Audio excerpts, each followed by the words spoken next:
Jean-Rémy Girard, comment ça va d'abord? Vous êtes président du syndicat national d'enseignement des lycées, collèges et écoles. Est-ce que vous êtes content des débuts de Madame Belloubet? On va quand même attendre un petit peu de voir ce qui se passe, puisque là, elle nous a reçus, d'ailleurs, la semaine dernière. On a pu évoquer pas mal de dossiers. Après, voilà, on va surtout voir les actions qu'elle va mener.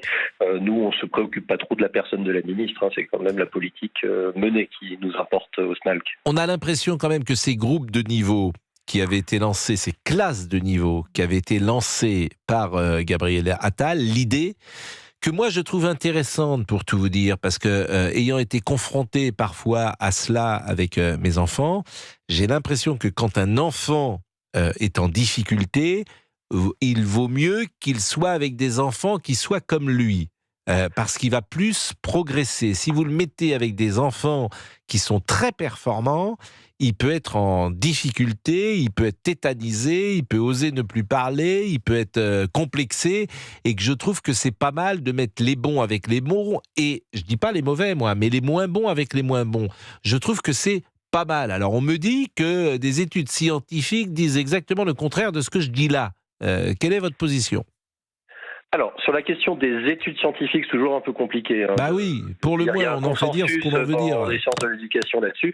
Non, globalement, les classes de niveau, ça pose des soucis. Les groupes de niveau, ça peut être efficace. Ah, c'est pareil. Globalement, ce que l'on dit. On dit la pas même tout à fait chose. pareil, parce que oui, enfin, c'est pas non plus incroyablement loin, mais c'est-à-dire que c'est pas mal que les élèves, une partie du temps, soient aussi peut-être plus mélangés les uns aux autres, mais que nous, c'était l'idée, en français et en mathématiques, qui sont quand même les deux disciplines sur lesquelles on construit un petit peu tout le reste, là, on travaille plus par groupe. Ça marche aussi à certaines conditions, c'est-à-dire que si vous mettez les élèves en difficulté par paquet de 30, ça va pas fonctionner. L'une des choses importantes, c'est que les élèves les plus en difficulté soient dans des effectifs réduits quand ils sont dans ces groupes-là. Le problème, c'est pas l'idée. Nous aussi, on trouve que ça peut être intéressant, les groupes de niveau au SNALC, mais c'est qu'on n'a absolument pas travaillé au ministère les conditions de la réalisation de la mesure. C'est-à-dire qu'on n'a pas mis les heures, qu'on n'a pas les collèges sont là en train de savoir ce qu'ils vont supprimer pour pouvoir mettre en place des groupes de niveau, donc supprimer des groupes de sciences, supprimer le latin dans pas mal d'établissements à ce retour-là. Donc voilà, ça n'a pas été, en fait, ça n'a pas été Il y a travaillé. toujours du latin, le latin est optionnel ?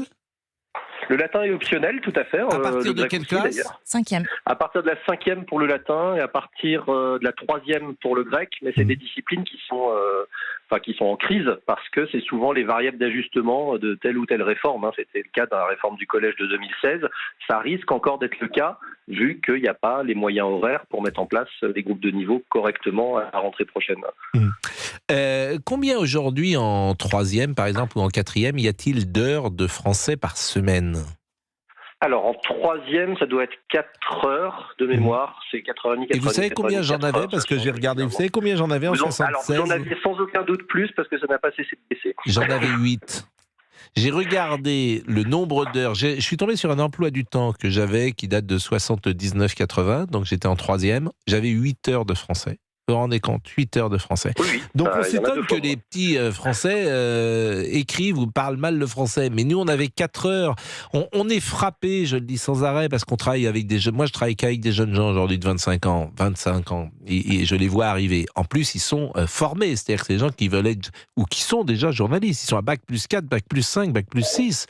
Mais c'est effrayant, la grammaire, le vocabulaire et l'orthographe. C'est effrayant, je ne peux pas vous dire autre chose. Non, mais Jean-Rémy Girard. Et ça me sidère. Oui, mais les études même du ministère de l'Éducation nationale montrent que le niveau grammatical et orthographique est en chute libre. Alors eux, ils ont mesuré à partir de 1987, je crois, et effectivement, ils font passer une dictée à un panel d'élèves de CM2 à intervalles plus ou moins réguliers, et c'est une catastrophe, quel que soit le niveau social, d'ailleurs, des enfants. Et c'est plusieurs raisons. C'est effectivement la question des horaires. moins on adore, à un moment, moins on peut faire de choses. C'est la question des tailles de classe, hein, quand on est l'un des pays d'Europe avec les classes les plus chargées, ce qui n'aide pas. Le climat scolaire en France est extrêmement compliqué. Hein. L'enquête PISA montre bien qu'on a du mal à obtenir le silence, par exemple, dans les classes françaises. Et il y a eu des questions de la grammaire a été relativement mal vue, j'allais dire, dans les années 90, hein, notamment, par nos dirigeants ou certains penseurs, ce qui fait que enseigner la grammaire de manière raisonnée et progressive n'était pas quelque chose qui était encouragé, y compris par nos inspecteurs. Ça, on en est revenu, ça, pour le coup. Nous sommes d'accord. Il est 11h41, vous êtes sur Europe 1 avec Jean-Rémy Girard, il est président du syndicat national d'enseignants des lycées, collèges, écoles. Dernière chose, on parle d'économie, tous les élèves de CP au CM2 vont recevoir d'ici le mois de juin une pièce de collection de 2 euros frappée par la monnaie de Paris dans le cadre des Jeux Olympiques. 4 millions d'élèves sont donc concernés. Opération du ministère de l'Éducation nationale, mais le coût peut faire réagir puisque c'est près de 16 millions d'euros. Non, si c'est 4 millions d'élèves qui sont concernés, 4 fois 2, ça fait 8, ça serait 8. Alors, il y a des livrets, il y a les frais d'envoi et tout ça. Quel est l'intérêt de donner une pièce de 2 euros? Je vous assure, parfois les bras m'en tombent. Quel est l'intérêt de donner une pièce de 2 euros aux enfants alors qu'il y a peut-être des économies à faire dans l'éducation nationale? Oui, alors au SNALC, il va y avoir des économies à faire, puisque avec la révision des chiffres de la croissance, on va perdre, je ne sais plus, 700 millions de budget, là, quelque chose comme ça cette année. Donc on va avoir probablement, c'est même sûr, hein, on a vu ça, moins, on ne pourra pas recruter autant d'accompagnants d'élèves en situation de handicap ou de contractuels pour remplacer. Donc on risque d'avoir plus de classes sans professeur ou plus d'élèves en situation de handicap mal accompagnés. Effectivement, le timing, c'est quand même assez catastrophique, puisqu'au moment où on dit qu'il faut se serrer la ceinture, on envoie des pièces à nos écoliers. Alors, nous, on l'a découvert hier. Hein, le ministère nous a prévenu de ça hier, alors que c'était déjà envoyé. C'est vrai que c'est très symbolique. Ils font référence au bicentenaire de la Révolution française, où s'était passé quelque chose du même ordre. Je ne sais pas si les Jeux Olympiques, ça méritait autant d'avoir ce type d'envoi symbolique. C'est vrai qu'aujourd'hui, on se dit... le budget de l'éducation nationale, si à un moment on plongeait un petit peu le nez dedans, il y aurait peut-être des moyens de trouver des marges pour recruter des personnels ou pour mieux les payer afin de pallier la crise des recrutements. La pièce de 2 euros, voilà, c'est très anecdotique, mais c'est certain qu'on pouvait faire autre chose de mieux avec cet argent, avec l'argent de l'État. Je crois que Fabienne est avec nous. Elle voulait réagir sur cette possibilité pour les enfants de recevoir une pièce de 2 euros. Bonjour Fabienne. Bonjour Monsieur Pro. Et merci d'être avec nous. Vous nous appelez d'où, Fabienne? Châtellerault. Châtellerault. Bon, vous avez des enfants vous-même? Moi j'ai une fille à 28 ans et un petit-fils qui a 6 ans, qui va avoir la fameuse pièce. Ah bah oui, il est en quoi? Il est en CP à 6 ans? Il est en CPO, voilà, CP, oui, CP. Oui, CP, c'est ça. Pourquoi, bien sûr, CP, en cours préparatoire. Voilà, c'est une année importante, le CP.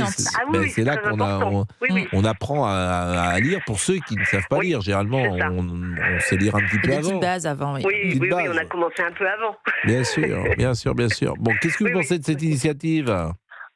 Comme d'habitude, comme c'est pas de l'argent, comme ça sort pas de leur poche, on en fait n'importe quoi. Vous savez bien ce que j'en pense. Voilà, c'est ça. Moi, c'est ça. Voilà, je comprends pas qu'on va donner une pièce de 2 euros et un petit livret à mon petit-fils qui a 6 ans, qui déjà, quand je lui donne une pièce de 2 euros, la perd, parce qu'il sait pas ce qu'il en a fait. Voilà. Alors, c'est aberrant de gaspiller de l'argent comme ça. Aberrant. C'est vrai que... Là, je ne comprends pas. C'est vrai que c'est étrange. C'est vrai que c'est étrange en même temps. On nous dit, serrez-vous la ceinture, on va arrêter la prime rénov de temps, on va faire payer 10% pour les formations. Si vous voulez faire une formation, on va vous faire payer 10%, et on va dilapider, là je sais pas combien, qui va servir à rien. Voilà ce que j'en pense. Comme le monsieur d'avant, je pense qu'il y a autre chose à faire avec cet argent que ça. Franchement. C'est sûr que ça interroge. Parce que la raison, c'est quoi en fait? C'est pour qu'ils aient un petit souvenir des JO, pour ça prenne la poussière dans leur chambre? Je ne sais pas. D'ailleurs, Jean-Rémy Girard, comment on justifie ça? Qu'est-ce qu'ils vous ont dit? D'abord, c'est toujours étonnant que vous appreniez ça, j'ai envie de dire, par la presse, peut-être. Je ne sais pas comment vous l'avez appris. Alors, pour le coup, le cabinet nous a contactés, mais nous a contactés juste avant, au moment même où les directeurs et directrices d'école recevaient les colis. Hein. Donc, c'était quand même une opération qui qui avait été nettement anticipé et on a été prévenu au tout dernier moment. Alors il justifie ça en disant que c'est sympathique pour les enfants et il justifie ça en disant c'est ce qu'on avait fait pour le bicentenaire de la Révolution française. Maintenant, effectivement, il nous aurait demandé notre avis avant, on leur aurait dit qu'il y avait sans aucun doute mieux à faire. De 16 millions d'euros dans l'éducation nationale. Ça représente 800 postes d'accompagnants d'élèves en situation de handicap. 800 postes par an ? Oui, c'est très très mal payé. 16 millions d'euros. Cette pièce de collection frappée par la Monnaie de Paris est intégrée dans un livret pédagogique intitulé Au cœur des Jeux, conçu pour donner toutes les clés sur les Jeux Olympiques et Paralympiques de Paris aux enfants. Il est 11h46, on marque une pause.